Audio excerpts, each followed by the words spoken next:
Good morning, everybody. So my name is Jarong. I'm the Director General of APNIC, and I come from Singapore. It's my first time in Timor-Leste, both personally and in this capacity. I'm very happy to be here. From my culture, we have this thing called feng shui. Feng shui is like, we like to believe that the place that you are in and where there is water and there is a mountain, you will have prosperity. And exactly when I arrived here, I was like, wow, look at the water and look at the mountain. And so I'm very happy to be here. And I do have some friends from Timor-Leste before. And this time when I came to visit, I'm very happy to get to meet with them. And also in the past couple of days, I made some new friends. Really appreciate it and appreciate all the warm welcome from everyone. Now I'll talk a bit about APNIC and what have we got to do with TLNOG. So for those who have not heard about APNIC before, we basically are the coordinators of IP addresses for the region. Now, if you need to connect to the internet, and it's good to talk about internet in general for us now. If you want to connect to the internet, most of us think the internet, what is it? Is it 4G or 3G or Wi-Fi, fiber optics cable? Now we're talking about submarine cable. Are these internet? Or is internet what we see as the content? Google, Facebook, are these internet? Now in our space, the network operator space, both of these things are not internet. The 3G, 4G, fiber optics, they are the physical carriers for data. The content is the content that sits on top of the internet. Internet, strictly defined, is the technology for your device or your computer to connect to my device or my computer. And what do we need to do that? We need three key things. The first is we have to code our computers to speak the same language. In other words, we use the same global protocol standards that we all agree on. And some of the standards are arbitrary. Like, just deciding on what is the port number for email, what is the port number for browser. And if we all decided that we will code 50, if someone uses a number 60, then they are not connected to the same. So this is the first thing that we need to have. Second is that every device needs to have an IP address. So we are relatively familiar with IP addresses. So the older version, which most people are still using, is called IP version 4. It's 4 sets of 3 numbers, like 111.120. something. So that's the older version. That's run out. So we have moved into the new version called IP version 6. But every device needs to have an address so that I can find your device to send the data to you. So we need IP addresses. So APNIC's role is we are the coordinator of IP addresses. And we allocate IP addresses to your telcos, the mobile operators, the ISPs, so that they can then use those IP addresses when they provide the service to your personal device. They can allocate a IP address to that, and then you get connected to the internet. I'll come back to that in a bit. The third thing that we need is, because humans struggle to remember IP address, unless you have a supercomputer brain, which I presume some of you have.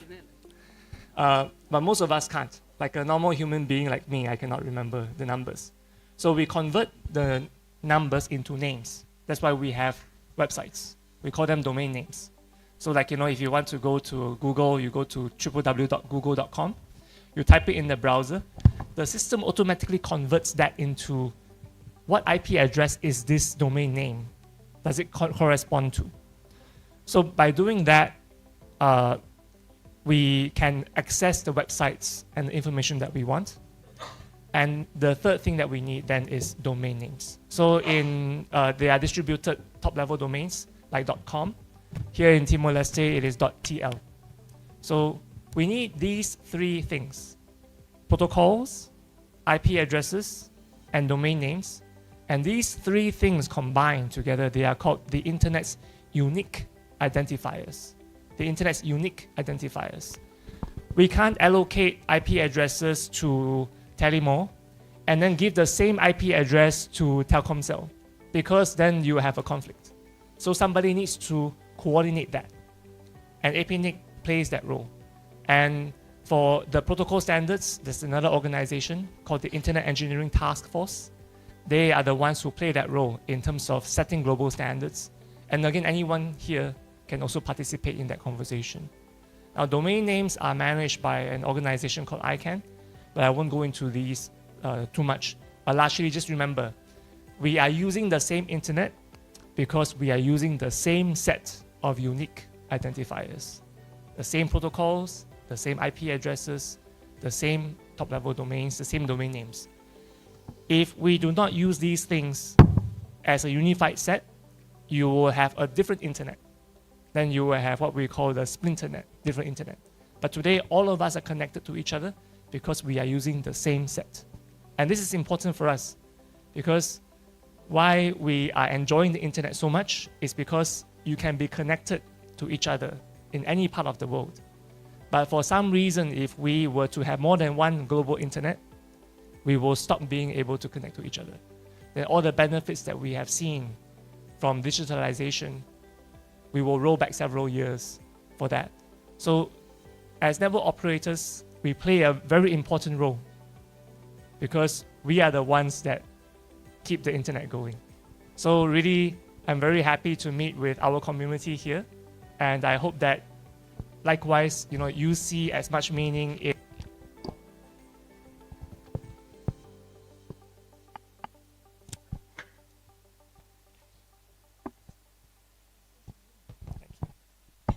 Test. Okay, I'll continue. So I hope you see as much meaning in your work as I do mine, because in some ways your day-to-day work can sound boring. It's just network operations. But if you think about what you are doing, you're helping people have internet in their hands when some people in the past, they had no access to education, no access to information. But because of what you are doing, their lives are so much different today. Some farmers in the past, they had no access to the market, then they have to go through middlemen. And through digitalization, they have access to market now. And perhaps then it helps them get the better income. So all of that work is your contribution. So I'd like all of us just to give each other a round of applause, just to encourage each other, because what you are doing is super meaningful. Please.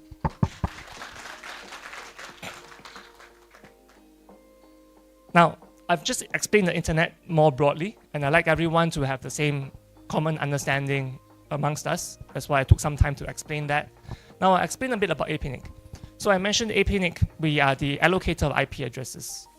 Now, there's 5 of us globally. So each of our organizations look after a specific region. So APNIC, we look after Asia Pacific. We look after 56 economies, and we allocate IP addresses to this region. And when we allocate IP addresses, we give them to operators. So most of the time, they are telcos, mobile operators, or internet service providers. But if you are running a network, we just recently allocated IP addresses to the central bank in Timor-Leste. And if you're running a network, you can get IP addresses from us.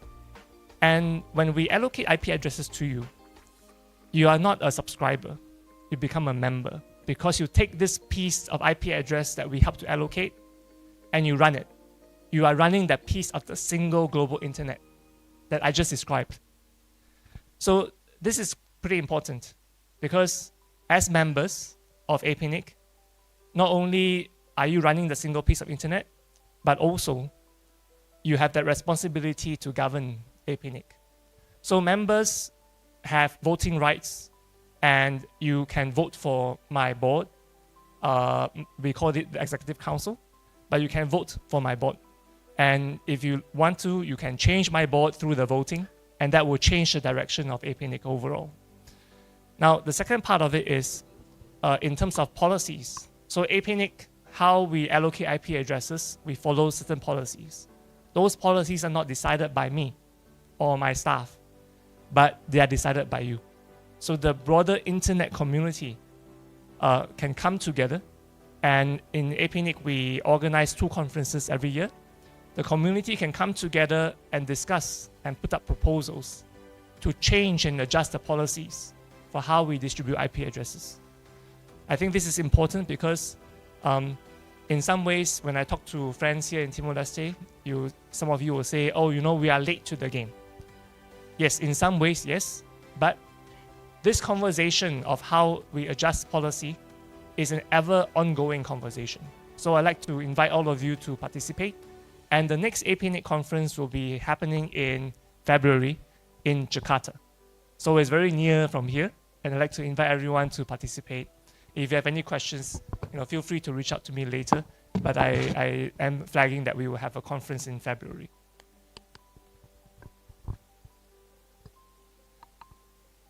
Now, I mentioned about if we allocate IP addresses to you, you become a member.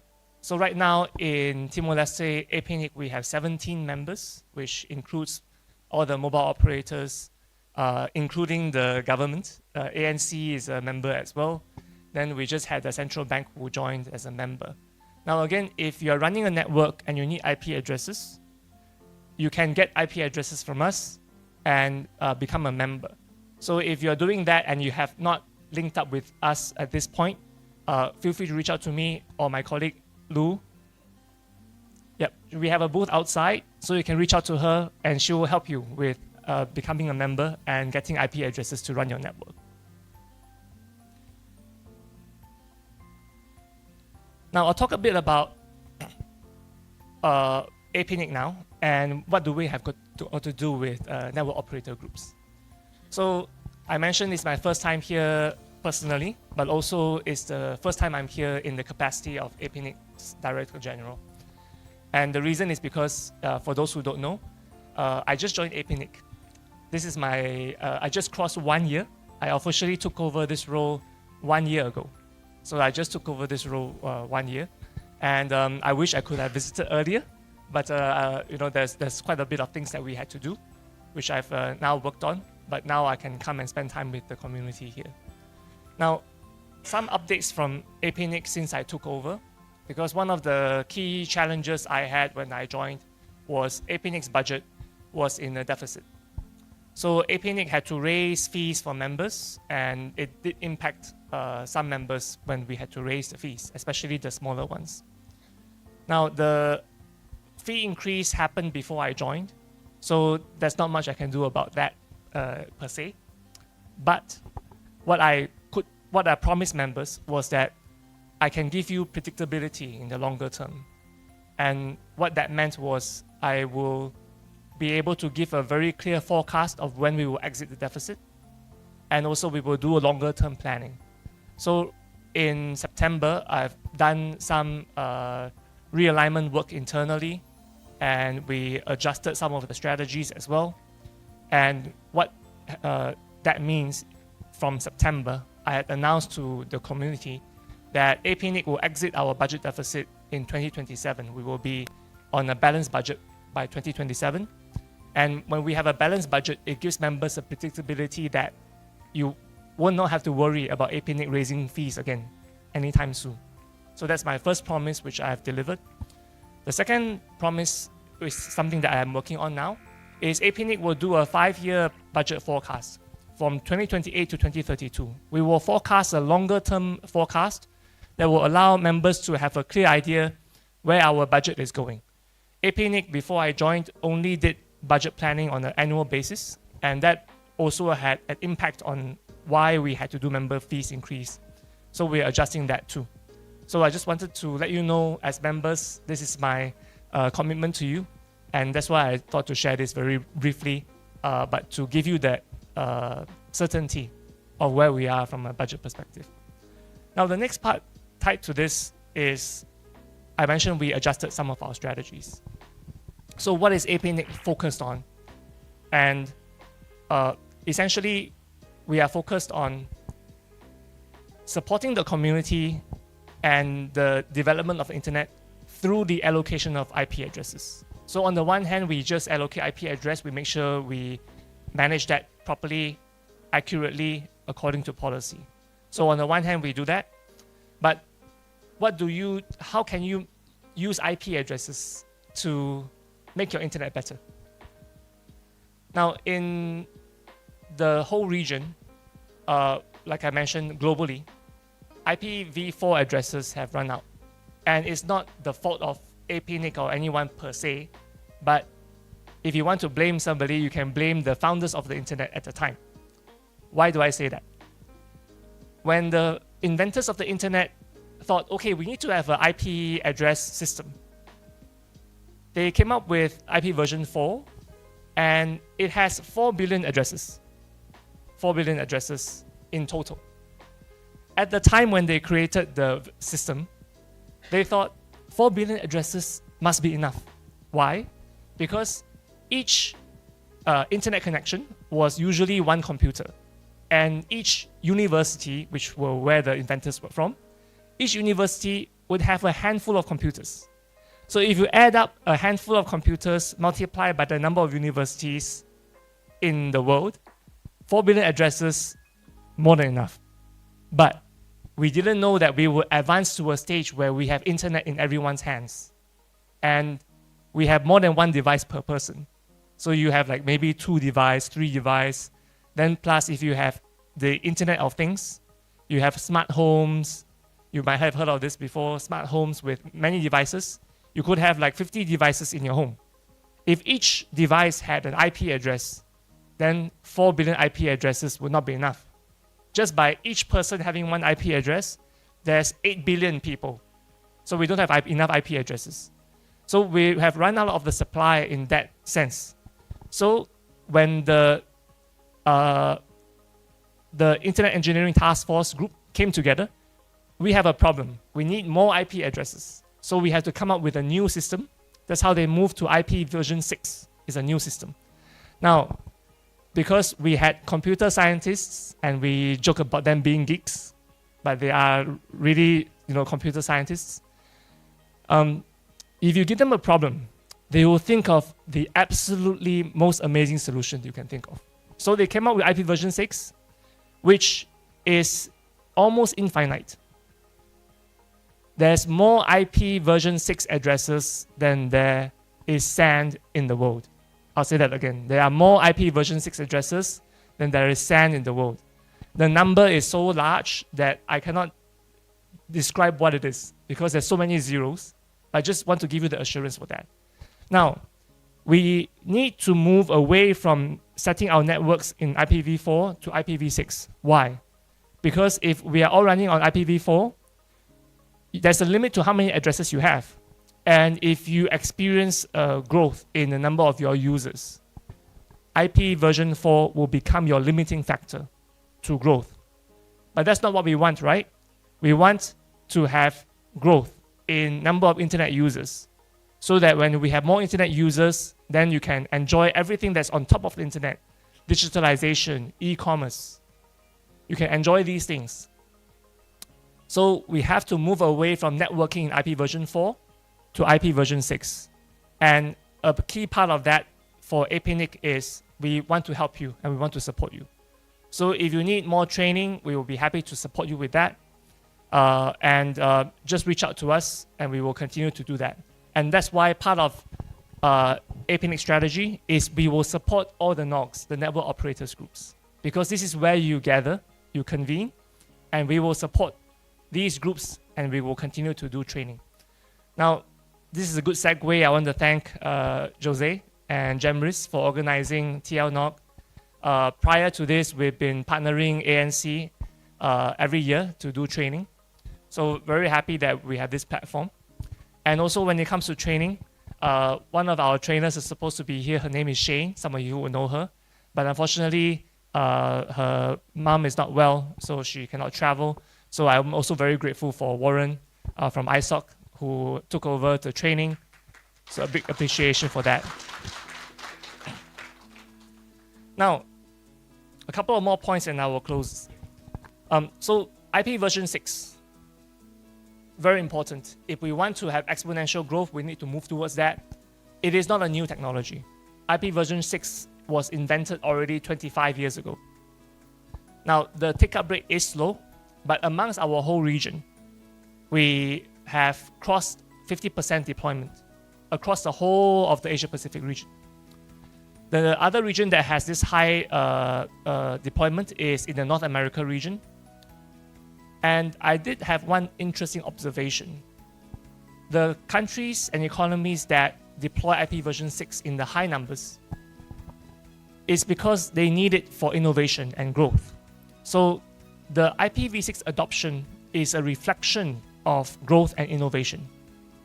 And we have such high numbers within our region right now is also reflecting the growth and innovation in our region. So I'd like to encourage you we will work with you to support you, but I will encourage you that when we look at the numbers for IPv6 deployment in Timor-Leste over the next few years, if it's growing, it will be a reflection of your growth of the internet in this region. Now I'll give a quick few statistics about Timor-Leste's current deployment numbers so that we have a baseline, and then we will work towards raising this number together. Now, right now, IP version 6 capability in Timor-Leste is 3.9%. It's just 4%. If we can move this number by 10% slightly each year, it will be a reflection of your growth as well. And we will want to support you on that. Now, that's the IP version 6 piece. Two more items here. The second one is on security.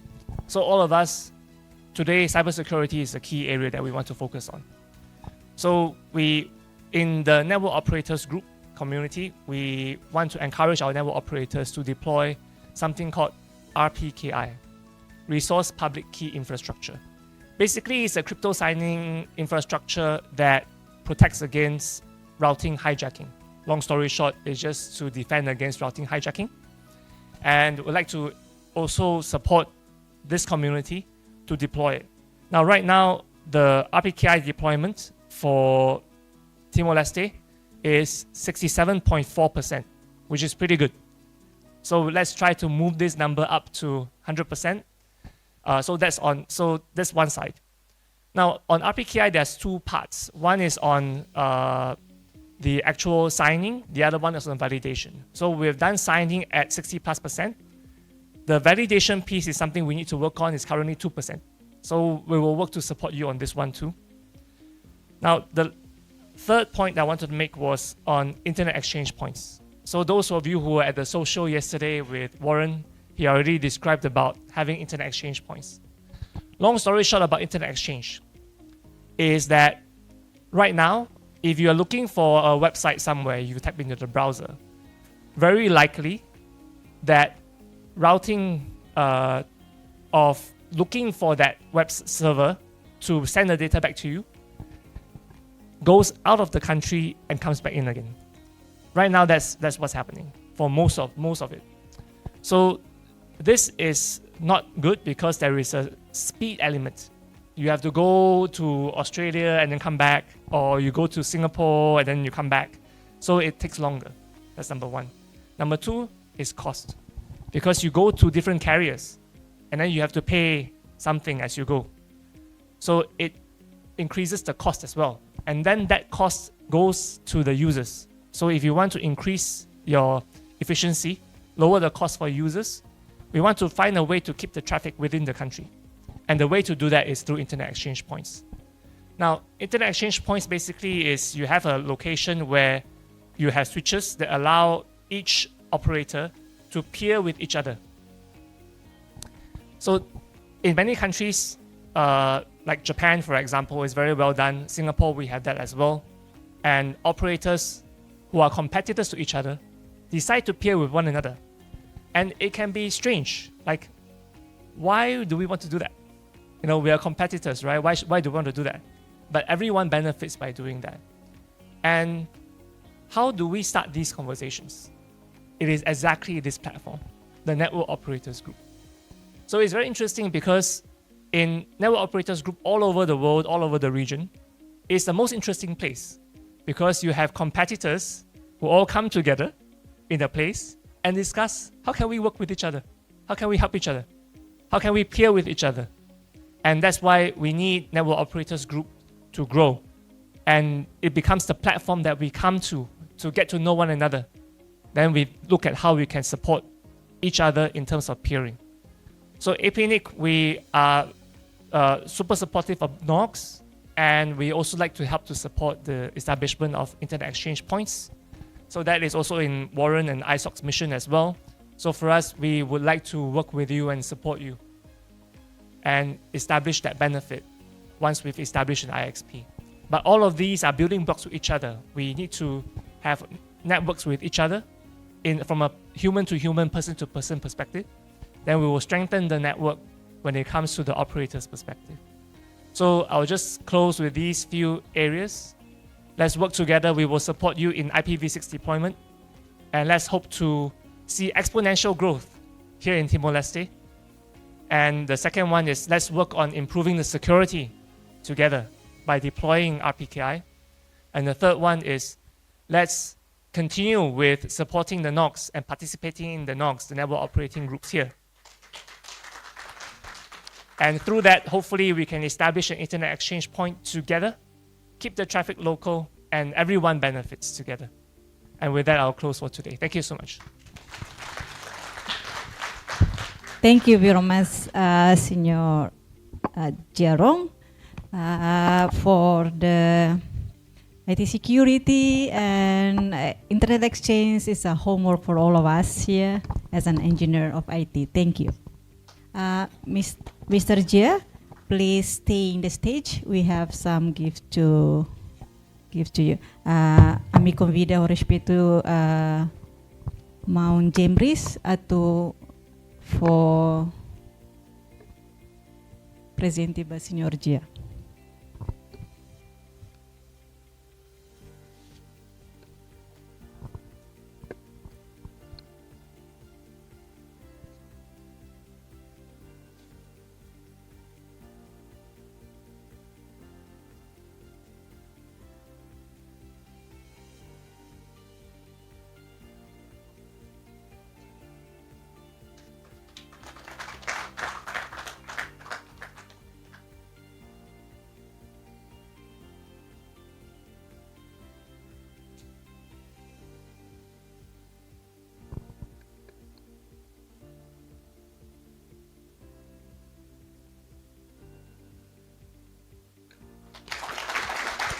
Ito ni Basalim.